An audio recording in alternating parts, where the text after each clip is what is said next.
नमस्कार विद्यार्थी मित्रांनो, आज आपण इयत्ता 5वी मधील परिसर अभ्यास भाग 1 मधील नियम सर्वांसाठी हा पाठ अभ्यासणार आहोत। सांगा पाहू, वाहतुकीचे नियम कोणते आहेत? हे नियम पाळल्याने काय होईल असे तुम्हाला वाटते? यातील कोणता नियम तुम्हाला बदलावासा वाटतो? वाहतुकीच्या शिस्तीसाठी आणखी कोणते नियम असावेत असे तुम्हाला वाटते? या प्रश्नांची उत्तरे आपणा सर्वांना माहीत आहेत आणि नियम कोणकोणते आहेत, त्याचबरोबर कुठले नियम चांगले आहेत आणि कोणता नियम बदलला पाहिजे हे सुद्धा आपणाला माहीत आहे। आणि याच पद्धतीने वाहतुकीच्या नियमांची आपणाला सविस्तर अशी माहिती आधीच आहे। वाहतूक सुरळीत चालावी म्हणून काही नियम असतात व ते आपण पाळतो। तसेच सामाजिक जीवनामध्ये प्रत्येकाने काय काम करायचे यासाठी काही नियम असतात। प्रत्येकाची जबाबदारी व कर्तव्ये काय आहेत हे कळावे यासाठी नियम तयार करावे लागतात। नियमांच्या पालनाने आपल्या व्यवहारात शिस्त निर्माण होते, आपण अधिक कार्यक्षमतेने काम करू शकतो। नियम सर्वांसाठी असतात, ते सर्वांना सारखेच लागू होतात। नियमांपुढे कोणीच श्रेष्ठ किंवा कनिष्ठ नसते। नियमांचे पालन न केल्यास शिक्षा होते।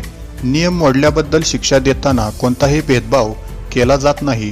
अशा प्रकारे समानता हा नियमांचा आधार असतो। समाजासाठी असणाऱ्या नियमात होणारे बदल। आपले सामाजिक जीवन नियमांच्या आधारे चालते। हे नियम आपणच तयार करतो, ते सर्वांच्या हिताचे असतात म्हणून आपण त्यांचे पालन करतो। समाजासाठी असणाऱ्या या नियमांमध्ये योग्य ते बदल करावे लागतात। समाज नियमनासाठी केले जाणारे नियम व निसर्गाचे नियम यात फरक आहे। निसर्गाचे व्यवहार निसर्गाच्या नियमांनुसार चालतात। निसर्गाचे नियम आपण बदलू शकत नाही।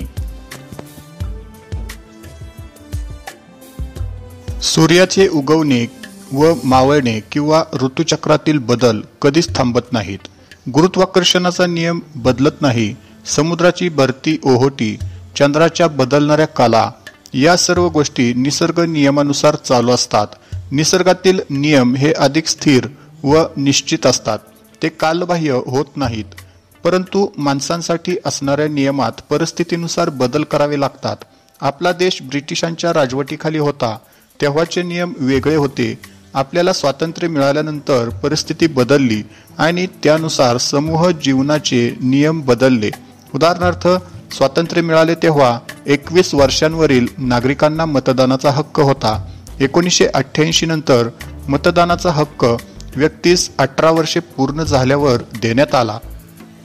करून पहा, आपल्या पालकांना आणि आजी आजोबांना त्यांच्या वेळेस शाळेत कोणते नियम होते ते विचारा। तुमच्या पालकांचा आणि आजी आजोबांचा असे 3 स्वतंत्र स्तंभ करा। 3 स्तंभांमध्ये शाळेसंदर्भातील नियमांविषयी माहिती भरून त्यांची तुलना करा। कोणते नियम बदललेले आहेत तर कोणते नियम नाहीत यावरती चर्चा करा। म्हणजेच कुठले नियम बदलले, आजी आजोबांच्या काळातील असतील, आपल्या पालकांच्या म्हणजे आई वडिलांच्या असतील आणि आपल्या, या 3ही वेळेस शाळेमधील कोणते नियम आहेत आणि त्यामध्ये काय बदल झाला हे आपण पाहायचं आहे। हे नेहमी लक्षात ठेवा, मुलगा व मुलगी किंवा स्त्री आणि पुरुष यांचा दर्जा समान असतो। त्यांना विकासाच्या सारख्याच संधी मिळाल्या पाहिजेत। ही मुलगी म्हणते आहे की मुला इतक्या पोषक आहाराची मुलींना गरज नसते का? आमच्या घरी तर फक्त भावालाच सकस अन्नाची गरज आहे असं म्हणतात। त्यावर शिक्षकांनी सांगितले की सर्व वयोगटातील व्यक्तींना सकस आहाराची गरज असते। म्हणजे मुलगा असेल किंवा मुलगी असेल, या दोघांनाही, किंवा स्त्री असेल पुरुष असेल, या सर्वांनाच सकस अन्नाची गरज असते आणि ते सर्वांना सारख्या प्रमाणात मिळाले पाहिजे। सांगा पाहू, मुलीच्या प्रश्नाला तुम्ही काय उत्तर द्याल? मुलीने विचारले होते की मुला इतकंच मुलीला सुद्धा सकस अन्नाची गरज नाही का? तर त्याचे उत्तर आहे, सर्वांनाच सकस अन्नाची गरज असते, त्यामुळे मुलाला आणि मुलीला सारखेच सकस अन्न द्यायला पाहिजे। मुलगा आणि मुलगी असा भेदभाव आणखी कोणकोणत्या बाबतींमध्ये केला जातो असे तुम्हाला वाटते? तर मुलगा आणि मुलगी असा भेदभाव प्रत्येकच गोष्टीमध्ये केला जातो। कामाच्या बाबतीत असेल, पोशाखाच्या बाबतीत असेल, राहण्याच्या बाबतीत असेल, खाण्याच्या बाबतीत असेल, अशा सर्व प्रकारच्या किंवा समाजामध्ये वावरण्याच्या बाबतीत असेल तर सर्व बाबतींमध्ये भेदभाव केला जातो, तो केला नाही पाहिजे असंच नियम आहे आणि त्या नियमाप्रमाणे सर्वांनी वागलं पाहिजे. मुलगा आणि मुलगी असा भेदभाव करणे अयोग्य आहे. मुलींना अन्न कमी देणे किंवा त्यांना शाळेत न पाठवणे हे त्यांच्यावर अन्याय करणारे आहे. असा अन्याय समाजातल्या अन्य घटकांवरही होताना दिसतो. या चित्रांमध्ये कोणता अन्याय होत आहे असे तुम्हाला वाटते? या ठिकाणी एक सावकार आहे आणि त्याच्याकडून कर्ज घेतलेला एक माणूस आहे.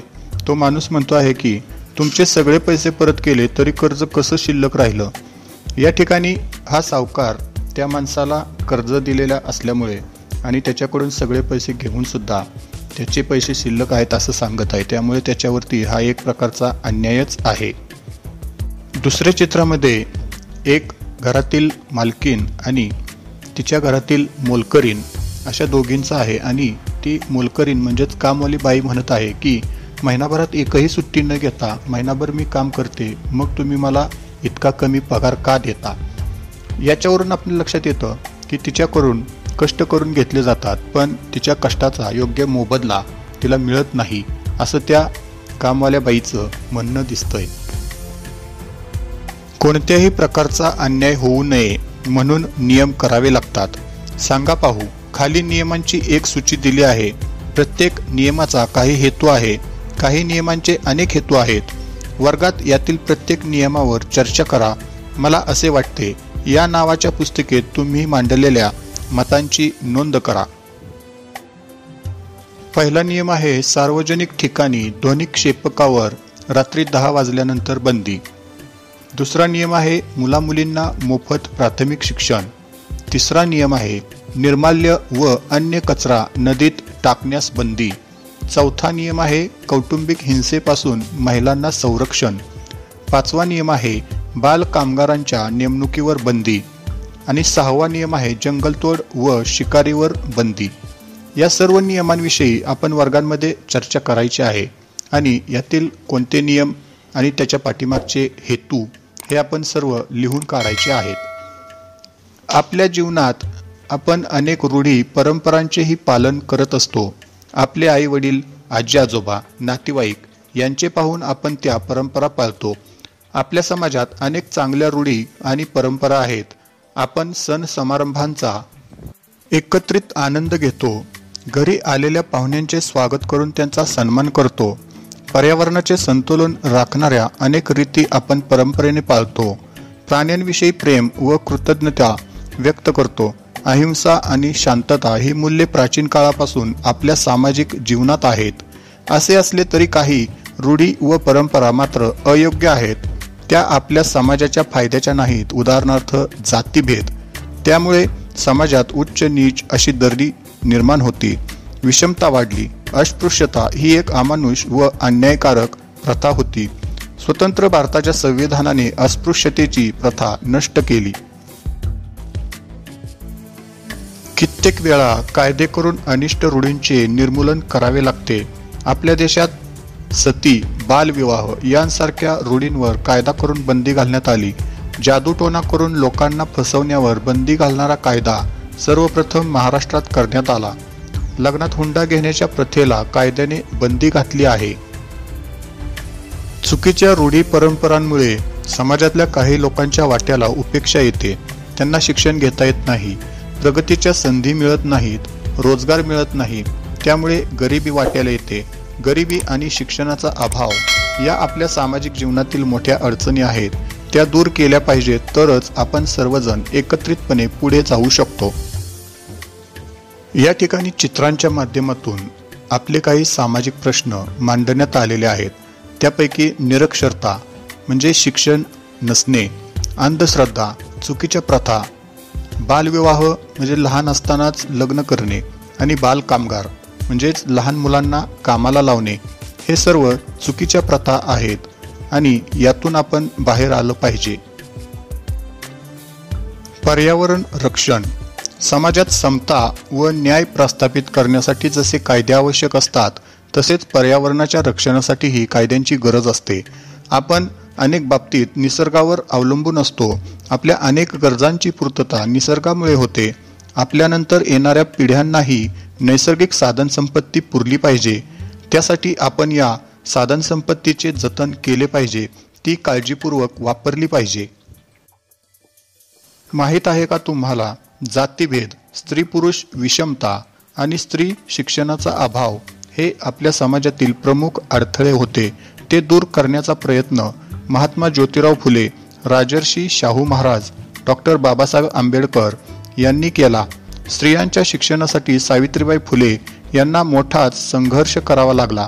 त्यांच्या सहकारी फातिमा शेख यांनी त्यांना मोलाची साथ दिली। महर्षी धोंडो केशव कर्वे यांनी स्त्री शिक्षणासाठी मोठे कार्य केले। या सर्व समाज सुधारकांचे कार्य आपल्या समाजात चांगले बदल घडवून आणण्यास कारणीभूत ठरले। म्हणजे या समाज सुधारकांनी समाजामध्ये केलेल्या कामामुळे चुकीच्या प्रथा बंद पडून चांगल्या आणि समाजाच्या उपयोगाच्या प्रथा सुरू झाल्या। आपण काय शिकलो? माणसांसाठी असणाऱ्या नियमांमध्ये बदल होतात। पूर्वीच्या काळी नियम हे धार्मिक परंपरा व सामाजिक रूढींच्या स्वरूपात होते। अनिष्ट व अमानुष रूढी आणि परंपरांच्या विरोधात कायदे केले जातात। अशा प्रकारे आज आपण नियम सर्वांसाठी हा इयत्ता 5वी मधील परिसर अभ्यास भाग 1 मधील धडा अभ्यासला। धन्यवाद।